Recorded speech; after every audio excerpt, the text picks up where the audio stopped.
Should fill you on that, I guess. Nikola Tesla was a great inventor and a great humanitarian. Well, Tesla wanted to get into his field, which was free, if you will, energy that comes from the surroundings. He was hired by J.P. Morgan to work with Westinghouse and Edison companies and the East Coast. And Tesla said, I've got it made. I think we can now transmit electrical power through the Earth, through the ionosphere, without any wires or telephone poles. If you gave a device, like a free energy device, a generator that would service all their needs in their home for free, they could then bring out their creative talents, which they were born with and have been suppressed because they've had to toil for a living. They could be tremendous artists beyond our dreams, tremendous engineers beyond our dreams. J.P. Morgan was not buying it. He said, no, we're going to have to tear this stuff down. So Tesla kind of pulled back into himself and decided, well, I guess it's not time for this.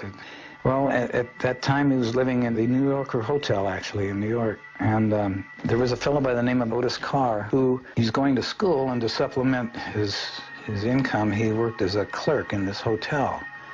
And Tesla and him became acquainted, and Carr was a sponge. He loved science in every way, shape, or form, but he was a natural science. He believed in the same thing Tesla did, that there's no limits to natural science, and everything should be on a simple level. Tesla said, they're not interested in my time. I want you to take everything I can teach you and go in your time and see if they'll listen to you. And if you don't make it, you're going to have to pass it on, because at the rate we're going, we're on a self-destructive course. Carr said, I will, and he got his own lab started and started really getting into a lot of free energy devices and building them. So he built a spaceship? Mm-hmm. He's building small spaceships then, and he had different sizes, different models. So tell us how you met Otis Carr and how you began working with these flying saucers. There's a company, Dance Kinetics, in Costa Mesa. That's where we were living, in Costa Mesa, California. And they're looking for a research and development laboratory technician.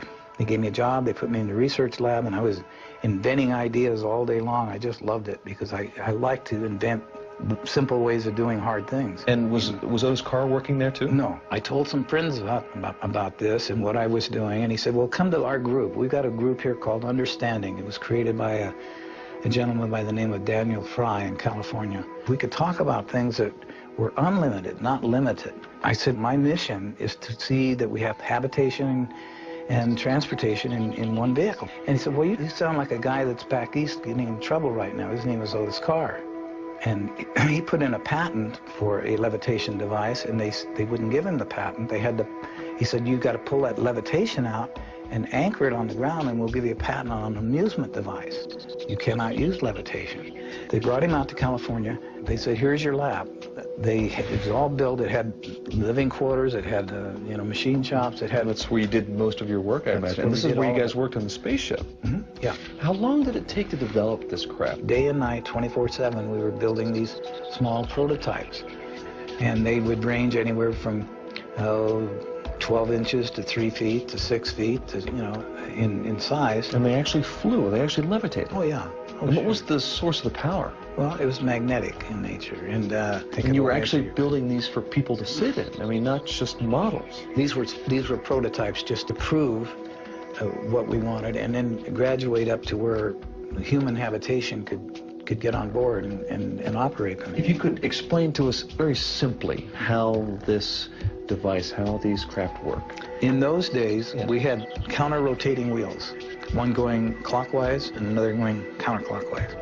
We had a capacitor, we had small magnets, and we had what's called a Utron.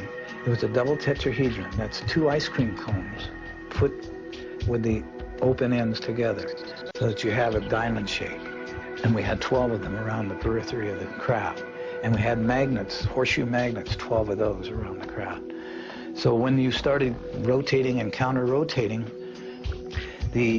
as these Utrons went through the field, they would act as a generator and a capacitor in themselves, and they would generate a lot of power, not necessarily electrical power, but vibrational power. When you get to the resonant frequency of your surroundings, it cancels everything out. It goes to a 0 point.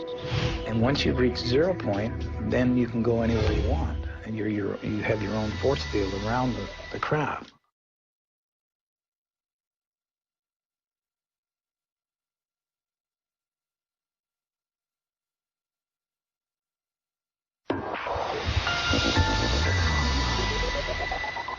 You control its up and down and left and right movements by how fast it spins or other gyros in there? Yeah, the ones with the models we had remotes, you know, to operate the models. But when you get up into the larger craft, it's not necessary, because everything then, as Carr was explaining, the difference between the brain and the mind is synergetic. You operate the craft like it was a friend. It's like it was a living thing, because Connect with the craft. yes, and that's the only way that our particular craft would work. There's a mental interface? Yes. So it's Wow. kind of like Yes. the thoughts carry out a vibration as well, and you have to go in harmony with the ship. So some sort of morphogenic field was created, perhaps, some sort of almost Yes. living field. Yeah, absolutely. Ralph, have you had a chance to fly it yourself? Flying is an antiquated word when it comes to the type of spaceships that we were operating, because they don't conventionally fly. Or levitate. They levitate and they teleport. They move through this thing called time and space. They actually traverse through multi-dimensions. So you created an artificial gravity field, is it safe to say?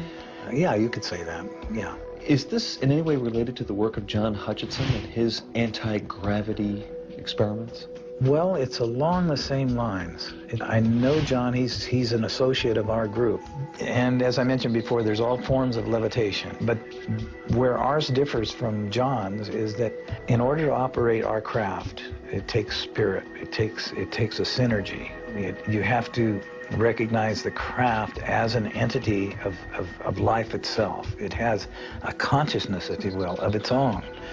What John is doing is wonderful. I'm glad he's discovered a tremendous field of levitation and the composition of metal and molecular structures. Ralph, can you tell us about your experience as being the co-pilot of one of these discs? Sure. The next stage up was the 45-foot craft.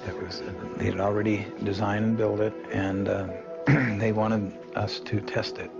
So we got on board, and near the center of the craft was a giant crystal ball in a kind of a gyroscopic holder. Underneath that was a laser that came up through the bottom of this crystal.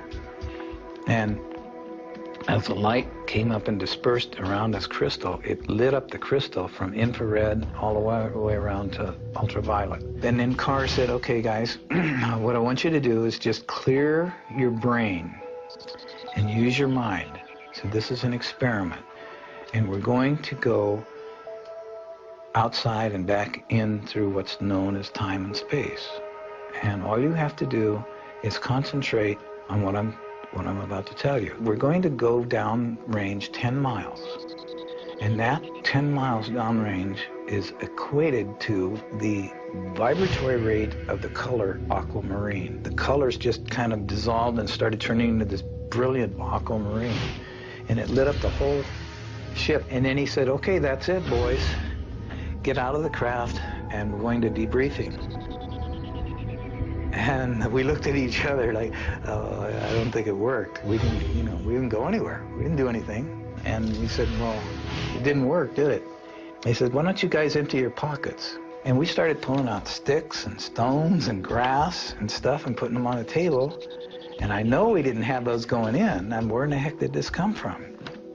And he said, well, you remember I told you about the brain has a limited capacity. It cannot believe beyond its jurisdiction. It doesn't want to believe anything beyond that. So you travel with your mind, and it will come back to you, and then all these dots will be filled in as your life progresses. You'll remember what you did. It was in retrospect, I did go back now, and I do remember going and getting out of the craft. There was 3 of us. We walked down this ramp. We got out and we went over to a little hillside. I can see it right now. We picked up rocks and sticks, put them in our pockets, and we got back on board. I remember it now, but I didn't remember it then. It sounds like this technology is something that we have to be spiritually advanced enough to be Yes. able to use it. And Carr explained that as higher consciousness. He said, you've got to raise the consciousness. When you were operating this disc, did you notice or were you told that anything changed as far as the structure of the craft? There's a consistent expansion and contraction. It's almost so instantaneous that it's unnoticeable. And in one of the smaller demonstrations, we had a small model, aluminum model, and I could hear this hum, and it was just a beautiful, beautiful feeling while this thing was running, and I was touching it, and then it got more and more intense, and then I found like it was Jello, and I could put my fingers on it like Jello, and I looked at the other guys, and then I put my fingers inside this aluminum with my hand. I said, this is impossible, but I'm doing this, and I put it in and out of the craft. And Carr was over there because he said, you're energy, and that's energy. And when you understand that, and you get a harmonic with energy, you get a balance, you can do anything. There's no limit. So the next day, he had another model, and we put it up, but he was going to accelerate beyond. He says, these retinas are like cameras, are flashing at milliseconds. And when you flash fast enough, things seemingly disappear. So with that in mind, here's our next demonstration. So we fired this one up, and we were all watching it, and I was getting ready to put my hand in it, and whew, the whole thing disappeared right in front of us. He said it's quite simple. Tesla did this all the time in his laboratory, and it's teleported. He said, well, where did it go? And he said, well, it might have landed on somebody's dining room table. I don't know. He says, I don't know yet where it went, and I don't know if it'll come back. Maybe it'll show up someday. Maybe it's gone. Maybe it's still there. But we just don't see it. So we don't see it, yeah, and it's out of our dimension. And he explained that the mind, when you tune yourself high enough and you get into the mind space instead of the brain space, instead of logic or instead of reasoning or instead of all those things, you just get up to a sense of knowing. You know who and what you are, that you're a creative, immortal, infinite being, and we all are. And he said everybody on this planet are gods by comparison, and they don't know it. They're asleep. And until they wake up, this is what our job is. We're making these toys, trying to get them to wake up, to realize there's no limits to what they can do. They don't have to live in servitude. They don't have to live in poverty. They've just been told that by people that unfortunately want to control things. Carr explained to us that the brain that we have operates this water vessel which we live in, but the energy that inhabits the vessel is who and what we are. We are energy. We're not bodies. The energy is all magnetic in nature. It's free in nature. We're swimming in energy.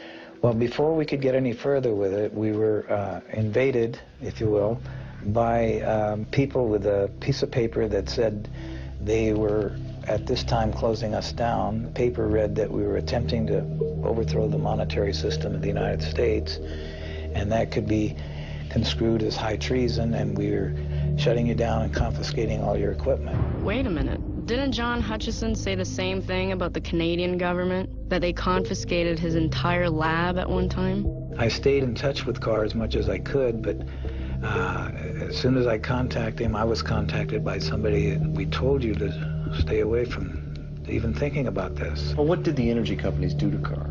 The powers that be, namely the power companies, weren't quite interested in anything to do with Tesla or Carr. They didn't want this information out. It was even beyond the energy company. It came down to, and it can be traced to this day, back to the international banking system out of England. That's where this all started, the monetary system per se. Because his inventions were so revolutionary, would it upset the whole banking system? Yes, it would upset everything. They had a very, very earnest effort put forth to eliminate Carr and his inventions and his ideas.